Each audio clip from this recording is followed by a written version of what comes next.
Today is a great day for the state of Georgia, the city of Atlanta. We beat the New Orleans Saints, bro. Anytime I can beat the Aints, it's a good day. Besides, King David, we had to beat the Aints today. Right now, Raheem is on my good side today, man. We're gonna start out with the Falcons because Raheem is back in my good graces at least for one game. For one game. I don't care what he didn't do. He beat the Saints right now. And that saved me from wearing that Saints hat or shirt. You remember I had put the promos out there. If the Falcons lose to the Saints, I was going to put on a Saints shirt or a Saints hat. Boy, I ain't got to do that now. I ain't got to put on the black and gold, boy. You know, when the day started, and this team was and Peters was hurt. Kurt was gonna come in. I'm like, man, I might have to go order a Saints shirt or a Saints hat, right? So I started watching the game. I was a little nervous. I was like, oh man. Then the Falcons came out. Then they got some stops. I said, all right, these boys looking pretty solid today. And then we had some going back and forth for a minute where, of course, Zach Robinson called some stale plays and we couldn't really do nothing. But boy, look here. I don't care what they said. At the end of the day, that final score said 24-10. That's all I want to see, bro. That's all I want to see. But let's talk about this game. How was the Falcons' performance today to you with what you saw? They look good, but to start off, I'm glad, Brew, you didn't have to wear that. I'm really glad, man. That might have ended the brotherhood there, man. If you had to wear that black and toilet bowl, I meant gold, that would have ruined the brotherhood. That'd be terrible, man. That'd be terrible. But yeah, the Falcons look good, man. They was dominant. For the most part, like I said, the Saints come with the ball. Their offense was very stagnant. Besides the pick six, which gave them the 7 points, whatever. We basically kept them out of the end zone, but yeah. So yeah, we pretty much dominated them all game. Got some sacks. And really just flew around, man. We still had a lot of penalties, so we still showed some undiscipline in areas. So, but overall, we beat the Saints. We hate the Saints. So, hate the Saints, bro. Hate the Saints. Yeah, that's what we had to do. Couldn't be the last in this division, man. We'd have lost to the Saints. We'd have lost to everybody in this division so far. So, yeah, this was a must win, and I agree with you. For a little bit of time, Raheem is on our good side right now. For 1 week, I think the cat gonna lose that week, bro. But for this week right here, he's on my good side. But also, although, why can't Raheem get his clock management right? Did you see toward the end of the game, when we was in field goal, they ended up letting a delay of game hit, pulled us out of field goal range and punt. What was to me, that was just bad clock management. Some people say he meant to do that, but why were you in field goal range? Yeah, it looked like it was a problem with the clock at that point, though. Sorry. Yeah, you good. Yeah, it looked like it was a problem with the clock at that point because he was trying to talk to the referees and the clock had malfunctioned or something. So, but yeah, he do have issues with clock management. He definitely need to hire somebody to kind of help him with that. Kind of manage the clock on his behalf and tell him what he need to do and when he need to do it. But yeah, so that is a problem. Been a problem for last year and this year. Yeah. So yeah, he need to figure something out and probably hire somebody to manage that for him. It's probably the correct answer. Exactly. So, but I'm just saying, like I say, it was a good day for the city of Atlanta. We beat the Saints. They don't like us. We don't like them. They, it's like, and they had made that promise to say, hey, I'll put on a Saints jersey. I didn't say jersey. I said Saints hat or Saints shirt if the Saints beat us. And I only said it for this game here. I ain't said it for the second game. I only said it for this game here. Let me clear that up because I don't want nobody to go look at our old shows and be like, "Well, they beat y'all the second time." I don't give a damn. He ain't putting that in the mess up. I only made one bet. That's it. It's over. That's it. That's over, bro. I'm not doing that, man. I'm not wearing that. But yes, the Saints, man, look horrible, man. Let's talk about the Saints. They look horrible. I did see some glimpses of potential there with Tyler Show. I did see that, but for the overall, bro, I don't know if Kalen, what's his name, Kalen, the head coach, Kellen Moore. I I don't know, bro. It's right now the Saints starting to, and I could talk about the Saints because hell, we beat them right now. So you know what I mean? If we didn't beat them, they'll be talking about us probably. But right now, the Saints, from what I saw, trying to be fair on the podcast on the show today, the Saints look horrible, man. They and I understand Alvin Kamara got hurt. And he probably went in there. If he was in there, maybe it'd been a different thing because they can run the ball more efficient. But Taysom Hill did run the ball hard. You know, they gadget guy, as you call him.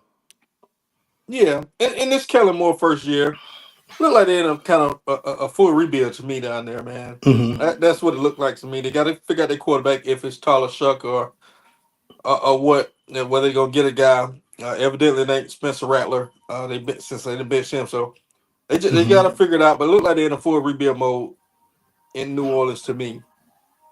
Yeah, and I understand Tyler Shook is a rookie. You know what I mean? I understand that. So you're gonna make a lot of rookie mistakes. Like I said with Michael Penix, I'm hard on Penix. I'm hard on because he's our quarterback. But and we had a lot of comments I'm not trying to leave that conversation, but we had a lot of comments this week about our previous show that we did on Thursday about State of the Falcons, where they were saying, well, you already give up on Penix already. And I had to clarify. I said, I think Penix is a solid quarterback, and I'm rooting for him. But his history, when I say if I was the GM, I would start seeking for a future quarterback because I don't think he's it.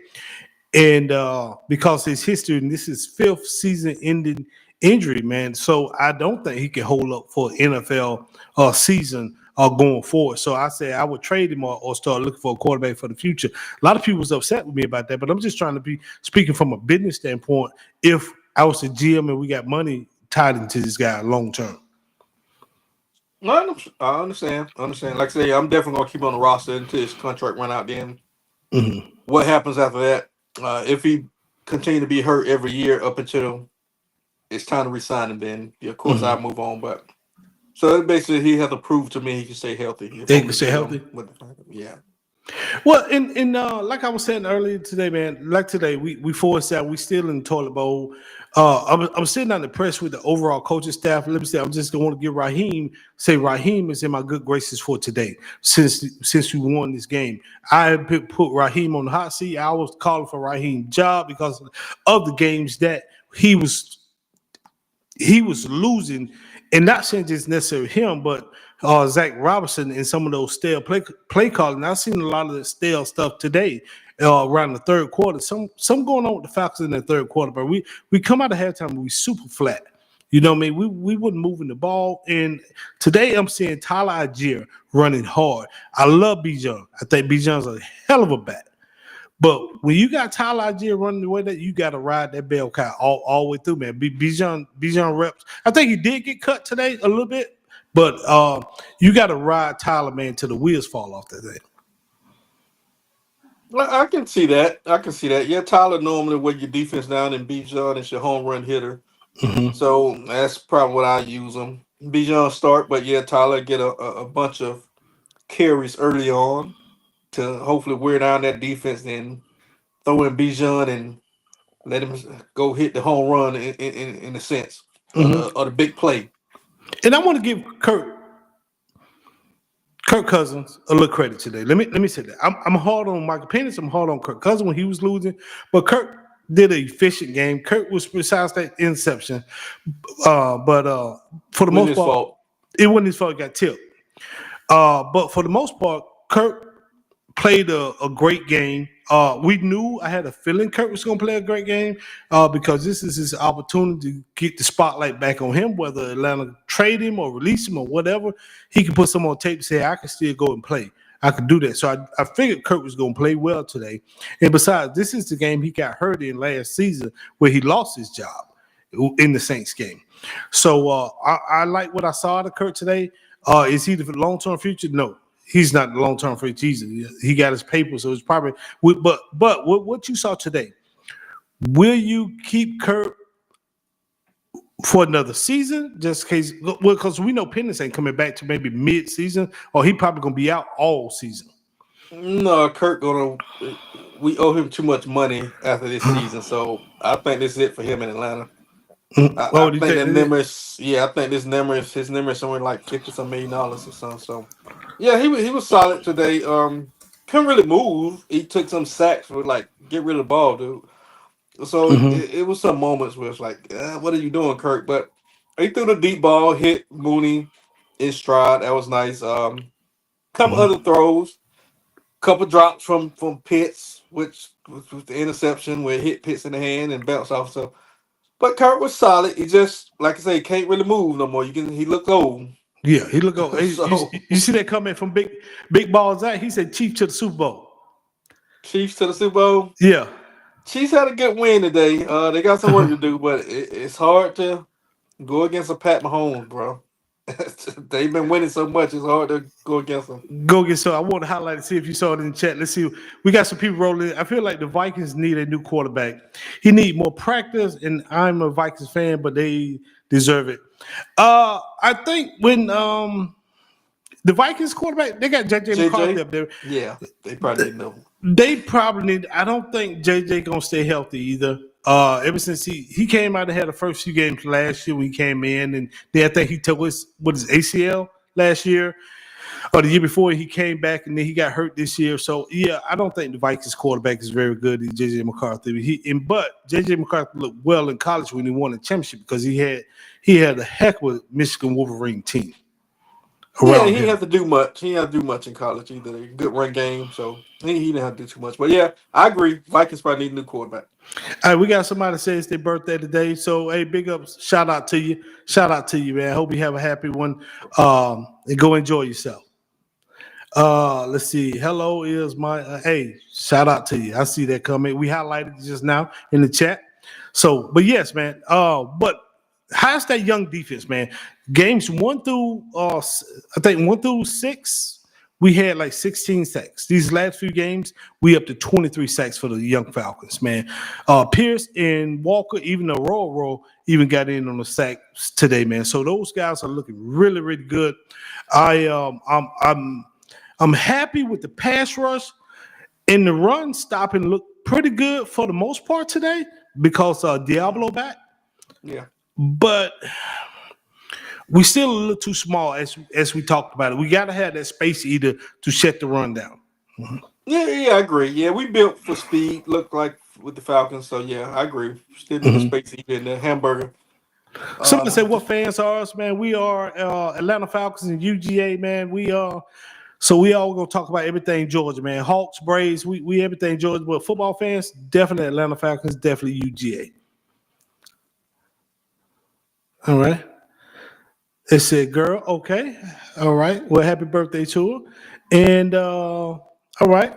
But yeah, man. So how is that back end, man? Is the back end of the Falcons, is they looking spectacular because of that pass rush coming? Uh, yes, typically works hand in hand. Pass rush in the back end typically work hand in hand. So yeah, I agree. Say yes, they look better because of the pass rush. Mm-hmm. Absolutely.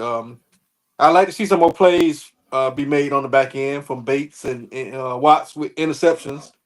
They had a couple opportunities today, and Watts dropped one. So I would like to see some more plays on the back end made, like say, with turnovers in terms of them. But yeah, How about Caden Ellis? Do you think Caden Ellis is our long term? Well, do you see him there another 5 years? Or do you think we're gonna move on for Caden Ellis? He's a solid quarterback, but I think he's slow to react on a lot of things, a lot of plays. he's solid. He's limited. Like say, you don't want him in coverage. That's more the Divine Diablo role. So Mm-hmm. Caden is more of a blitzing linebacker, run stopping guy. So solid. I can see him here for another 5 years. I can see that as well. He's solid. He's solid. So Kirk Cousins, they had 199. He 2 touchdowns, one beautiful pass to Darnell Mooney. We've been missing Mooney for the most part this year, being explosive. He's our deep threat guy, especially with Drake out today. I saw some great passes today from to Kyle Pitts. I was happy that Kyle Pitts made some great plays, but I don't think that's gonna be enough to keep Kyle at the end of the year. No, Kyle had some drops too, man. It looked like Kyle lacked heart in a lot of plays, especially going across the middle. the outlet to the sidelines. He seems to be okay. He look like he got some fear in him when he go across that middle when he don't want to take them hits. So he dropped a lot of passes in that middle. Well, So he's 6'6", so he's a big guy. But hey, man, hey, once you been punished, bro, once you've been punished once or twice, I can understand. I can understand it, but the money in his position, it comes with that. You got to go across that middle. He do get alligator arms when he go across that middle. I see that too. But my thing is, Kyle speed with his length. Why don't we stretch him out? I think we should stretch him out more. it's possible. It's definitely a possibility that they should use him more in that manner. But for some reason they don't draw that up. So I don't know. Like say Zach Robinson, I'm not a fan of. So Mhm. maybe a different coordinator would draw up some different plays. But it's been Cal last year here. We won't never get to see that here. Maybe somewhere else. Yeah, and that's gonna be the sad part if he goes somewhere else and be super explosive and turn out to have an all-pro career. After his first few years here was mediocre, subpar to mediocre, and that will be quite disappointing to lose that type of unicorn. Because I think he could be that unicorn, but I don't know what happened after that first year. After Matt Ryan, he was here with Matt Ryan. And I think Kai had 1,000 yards that year. But after that, man, he got injured. We know he got injured. But after that, man, the fear of something set in, the heart or whatever. It's something that's keeping him from being. I think he could be a solid all pro tight end, man. He definitely had a talent. Definitely had a talent. Like I said, yeah, I think it's just heart, man. Don't think he got the heart in, or take plays off or something where it's like, yeah, I don't really want to be here. Mm-hmm. And that might be the case where like I don't want to be in Atlanta no more. He might Maybe. not. He's a Florida guy. So He came from Florida. So if somebody said Chief wins like all the time. I think Kelsey needs a break. He looks stressed. You look stressed too if you're dating Taylor Swift. You know what I mean? We all you know what I mean? We all look stressed dating Taylor Swift. Man, you know the pressure that come with that. Man, I wouldn't wish that on nobody. I don't know Taylor, but I don't wish that type of stress to have to deal with, bro. She worldwide known, and no, man, I wouldn't want that. He looks. I think Kelsey trying to balance football and dating, being engaged to Taylor Swift. I think he got maybe another year. If not this year, definitely next year. Kelsey gonna hang it up. Yeah, he gonna. I can see that. Yeah, I can see that. Yeah, I'd be stressed too, man. Go ahead and be a house husband. Yeah, you gonna be a household. Hey, but if my wife had a beat now, I'd probably sit it down too, bro. Be a house husband too, bro. I don't care what y'all say. I'm sitting it down. Hey, but tell you what, man, like you say, Tyler Show had 243 yards today, 30 for 43, one interception. He had 7 carries. The dude that looks for 22 yards, like I say, he is a rookie, but he played pretty solid, man. I must admit, I'm not a Saints fan, but I got to give it to him. If they develop him, and I think Kellen Moore can develop quarterbacks, I think they might have something there in New Orleans. As long as Alvin Kamara stay healthy, he'll give him a solid running game. Yeah, Shuck looked solid. Kamara getting a little older, so they probably gonna be looking for a running back anyway. But yeah, Kamara one of them special ones to help him out. But yeah, at times, Shuck looked good, made some plays, made some throws. So yeah, I can see the potential there. Yeah, but yeah, man. So we gonna move on, man. But this Falcon game, it was a great win. I didn't have to wear the Saints jersey. I did put myself out there to say I wear the Saints jersey if the Saints beat us. Raheem saved me from wearing that. So, hey, big ups to my Atlanta Falcons today. I get to put on red and black again today because, man, I tell you, man, it would have been a sad day, bro, if I had to go out and purchase a Saints shirt or hat. But if I did purchase a Saints shirt or hat, bro, I'm telling you what I had said I was going to do. If any of my Saints fans in the chat, I'm sorry, but I was finna put me a piece of paper over the S and have it inks instead of the Saints, bro. I couldn't put nothing on there to say the Saints. I couldn't do it, King David. Hey, man, it is what it is. We didn't have to see it, so we all good. We all good. Now I need to see Raheem win another one, then get up out of here. I don't like his coaching style. He ain't my good grace for this one. But let's move on, man. Hey, UGA, we knew UGA was gonna beat Charlotte. Kirby never covered the point spread. He like 0-15-1 with the point spread. So why would anybody want to bet the point spread going against UJ? He just don't beat teams of lesser value, I ain't gonna say lesser value, but inferior athletes of UJ. He just don't try to destroy them or blow them out like that. Yeah, he don't. Like I said, it's a confidence thing. I believe he don't. I believe he might have said it before or something where he don't want to kill their confidence or something. But Mm-hmm. yeah, that's just Kirby, bro. He go ahead and win, especially like I said, teams of that caliber of Charlotte. Mm-hmm. Just win securely, get his backups in. Like I Mm-hmm. said, I think Pulaski came in right after halftime, maybe, and then he got the third string quarterback in there at some point too. At some point. Saturday. So yeah, it just is his style, man. He's just gonna win the game, win it securely, but not necessarily trying to destroy those other teams. Exactly. Exactly. So, you know what I mean? So hats off to Charlotte. You know, they came, they paid, they probably got about $1 million to play UJ. We know it's gonna be, we know our guys gonna get a rep, so we ain't gonna harp on that too much. The game that I want to talk about is the game that's coming up with Georgia Tech. Georgia Tech took us to 8 overtimes last year before we ended up beating them. And Brent Keys cried right there in the middle of the field with Kirby on Kirby's shoulder, like Kirby was his daddy. And he probably is his daddy, but let me stop. But my thing was with Georgia Tech losing last night, that pretty much knocked them out. Knocked them out of the college playoff. So you think they're coming in Mercedes-Benz Stadium this Friday looking to play spoiler?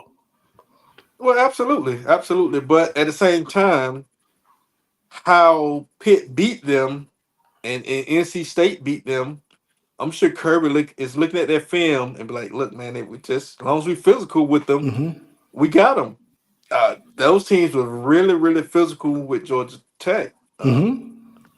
And Haynes King, Saturday, he threw a lot of picks, made a lot of mistakes. He just looked out of it.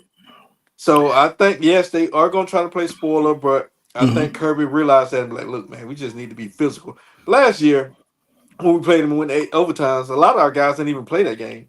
They did. They Don't did not. think that's going to be the case here. I think he might be trying to send a message this year. And we had the same team. I think that team was one of the Kirby's smart, less talented teams last year. Even though we had Jalen Walker and we had Michael Williams and all those guys who's in the pros now, but overall, and Malachi Starks, who was having a down year last year, I think that we are a better team this year. You know what I mean? And Lamborghini Beck was throwing mad interceptions to everybody, so he was giving the ball away like it was Christmas. So Yeah, I think call we're it. in a better situation. Yeah, that's Apple turnover back. Apple pie turnover back. That's all he did. Turn over the damn ball. Exactly. He turned it over. So, but Brent Keys stated he really can't stand UJ. It ain't that he can't stand Kirby. He just hate UJ. But Brent Keys is an alumni of Georgia Tech, and then Kirby, he won't come out publicly and say it, but you know he don't really care for you, Georgia Tech being a alumni football player for UGA. Right. That's the dynamic of this game, bro. Um, they coaching at the alma mater, so yeah, Mm-hmm. that makes this game fun.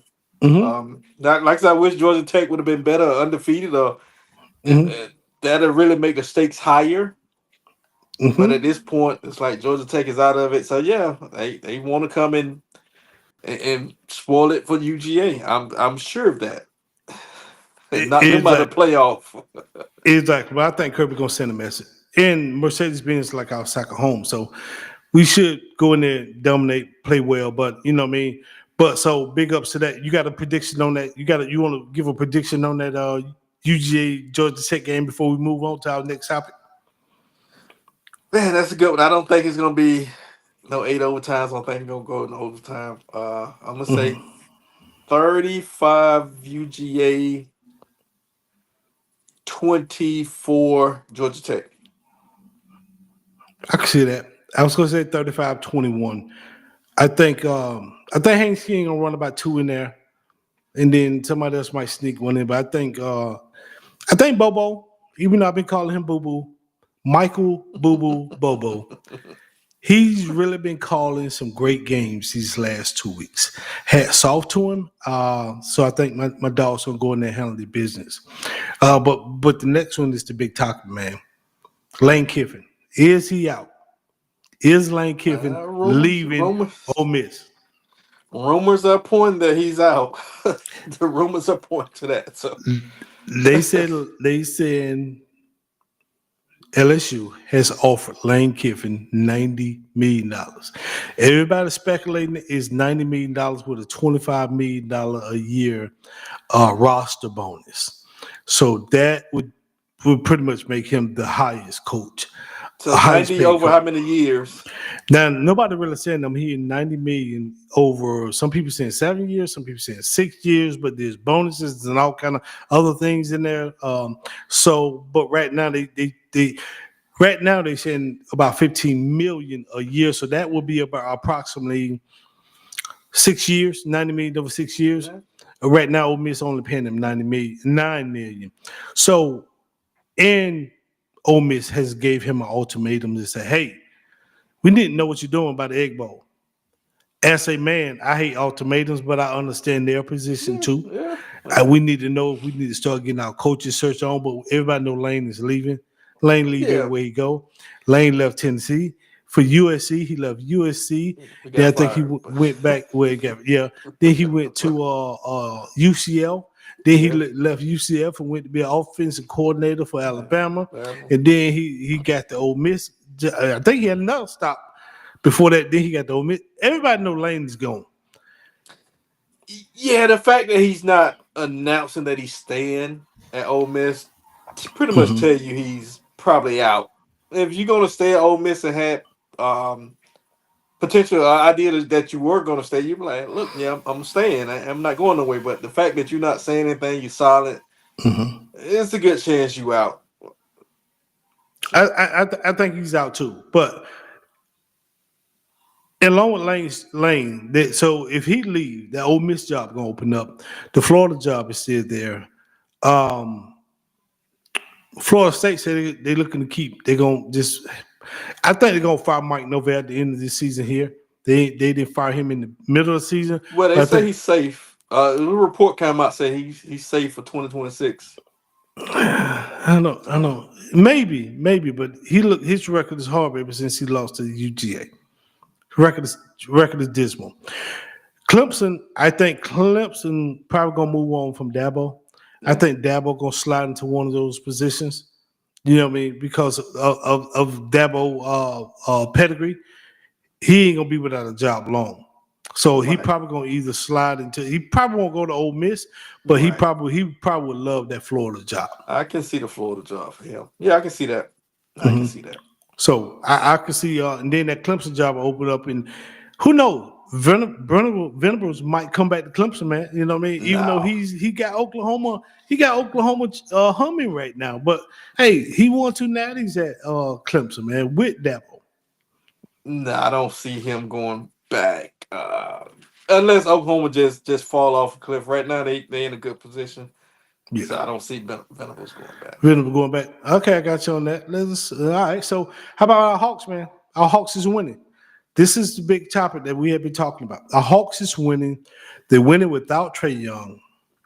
They are above 500. They had a great West Coast sweep pretty much out there. They did drop a game to the Pistons, I think, but then they got back on the winning track. If they continue to win with this core that they have right now, and that's a big if, because I'm not a big believer in Quinn Snyder. But if they continue to win, is it time to start seeing what type of stock Trae Young has out there, or what you can get for Trae Young in a trade? It's always worth listening, absolutely, to see what somebody going to offer. But at the same time, I don't think we'll be better off without Trae. I don't think we're a better team without trading, like in playoff. Things are a little different in the playoffs, so I think the Hawks is better with Trae in the playoff and a better chance of winning with Trae in the playoff opposed to regular season. So, but yeah, with the right haul, the right amount of picks, you definitely gonna listen and maybe make a move. Because we are winning. right now, and guys are really showing up. Like I said, the Jalen Johnsons, Kung Wu. This Mhm. guy's really stepping up in his absence, and you definitely don't want their growth to be stunted when he come back. The ideal is to keep them guys playing at that level and have Trey kind of do his thing, 20-10 guy. But that's where coaching come in. Yeah, because Trey is a 2010, and we do know that. But you're right. There's coaching. Like I said, I don't know if Quinn Snyder can bring in a superstar. Because to me, Trey Young is still a superstar. We're in a small market, but he's a superstar. Can he manage his personality to put him, knowing that these other guys over here winning? I'm gonna incorporate. He gonna start because Trey not finna sit on the bench, but you can't take too much time away from the other guys until Trey get back up to speed from these injuries. Right, and the key is to make Trey more efficient. Mm-hmm. Like I said, we talked about it, over the weekend. Mm-hmm. Trey takes some bad shots at times, He shoot for the do. logo and all that type stuff. Like, bro, that's really not who you are. That's Steph and all that shoot for the logo, but you get in that mid range. You like the floaters. You like to get in the paint. That's kind of your game. Mm-hmm. And assists, the little loops, and That is that's Trey more game. Trey game, right? So yeah, take that logo stuff out of your game and be more efficient. If he do that, I think the Hawks will be a better team with him. I can see that, but somebody just popped something up on my other screen over here saying it's rumor. And I've been seeing this couple rumors too, but I think it is a rumor. Somebody saying Kalen DeBoer to Penn State. And I've seen that several times. I don't think he would leave Alabama for Penn State job because I think Alabama's a better job than Penn State, but Alabama come with more pressure It does. than Penn State. Now, Kalen DeBoer has beat our dogs twice. And I don't know Penn State financials, but I would think Alabama can probably match any deal if they wanted to Right. that can be thrown out there. Yeah. Like I said, to me, that don't really make a lot of sense. But again, you got the Big Ten, SEC. He kind of came from the Pac, so Mm-hmm. yeah, don't to me it don't make a lot of sense. Like I said, he had success in Alabama. I probably want to stay there, but again, maybe Penn State can offer something that Alabama don't. Maybe Mm-hmm. I have no clue. But yeah, that'll be wild Mm-hmm. to have success like he had at Alabama at this point and Then to go leave. to because Yeah. I thought his first 2 years gonna be trash, and he been winning. Even though they didn't make the college playoff last year, Alabama didn't make the college playoff last year, and I thought it was gonna probably be a 7-5 team under Kalen Boy. But let me say, he's much as I hate to admit, godly, he doing a solid job over at Roll Tide, man. He's solid. But now he got to. I want Kalen Boy to keep winning. I want him to keep winning, and so him and Texas A&M can meet in the SEC championship. Not that I'm afraid of Georgia getting in the SEC championship, but if we got any injuries, I would like for them guys to rest. Yeah. Generally, that's kind of what you're gonna do. Like you get in the playoff, beat Georgia Tech, you get in the playoff, and not really want to have to play the SEC championship game. So go ahead and take care of whoever you need to take care of in the first round for Georgia. So yeah, that's ideal to me as well, and let them two fight it out. Exactly. So yeah, that'll be ideal for UGA. Yeah, so we'll see what it is. But man, hey, listen, we ain't gonna hold them up, man. I just want to get on here. We talk about the Falcons winning. It was a great day for the city of Atlanta. We gonna cheer. We gonna party. We gonna give Raheem high fives. Gonna give Kurt his fist bumps. Up until next week until they start losing again. But right now we beat the Saints. I'm happy. I'm Abru. That's King David. Anything you want to close out with? Hey, I guess that Falcon girlfriend didn't cheat on you this week. Oh, she ain't cheat on me, man. She ain't cheat on me. You know what I mean? But I was scared for a minute. I think that Falcon girlfriend created a Tinder profile, but she ain't cheat on me. All right, bro. All right, King David.